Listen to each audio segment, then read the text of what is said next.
ఉబ్బన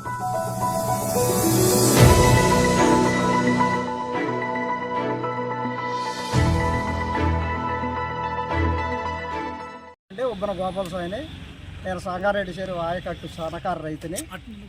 మరి ఎంతో కాలం నుంచి సంగారెడ్డి చెరువుకి ఈ సాగర కాలం వచ్చిన కాడ నుంచి కూడా చెరువులోకి నీళ్ళిస్తున్నారు.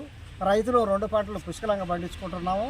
మరి ఇప్పుడేంటంటే మరి 2006లో ఏదో కోర్టు ఆర్డర్ ఇచ్చింది నీళ్ళు ఇవ్వమని చెప్పి దాన్ని ఒక అడ్డం పెట్టుకొని మాకు నీళ్ళు ఇవ్వకుండా నీళ్ళు ఆఫ్ చేశారు. నీళ్ళు ఆఫ్ చేయడం వల్ల మా పంటలో పొట్ట తీసుకొచ్చినాయి, మా పంటలు ఎండిపోవటానికి సిద్ధమవుతున్నాయి. కాబట్టి ఇక్కడ మన జిల్లాలో 3 మంత్రులు ఉన్నారు. ఇక్కడ ఉన్న అధికారులు 3 మంత్రులు, మరి ఇరిగేషన్ చైర్మన్ గారు, వీరందరూ కూడా కలిసి దాన్ని ఆలోచించి మాకు ఎమ్మటే తూము తెరిపించి చెరువు నింపాలని కోరుకుంటున్నాం.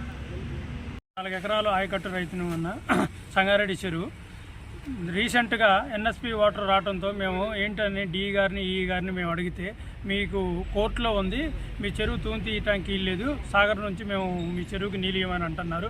ఎందువల్ల ఏంటి సార్ అంటే 2006లో స్టే వచ్చిందని చెప్పేసి అంటున్నారు. ఇట్లాంటి డిఈలు ఈఈ గారు ఎంతోమంది అధికారులు వచ్చారు పోయారు.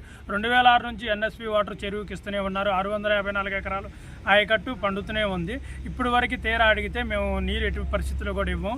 మేము ఎమ్మెల్యేలు చెప్పినా మంత్రులు చెప్పినా ఎవరు చెప్పినా సరే మేమైతే వాటర్ ఇవ్వమని చెప్పేసి అని రైతుల మీద దౌర్జన్యంగా దుష్పాపలుగా మాట్లాడుతున్నారు. ఇకనైనా రైతులు ఎడల దయ ఉంచి ఇకనైనా పట్టించుకొని అధికారులు ప్రజానాయకులు అందరూ కూడా 654 ఎకరాల ఆయకట్టుకి నీరు ఇవ్వాలని కోరుకుంటున్నాం.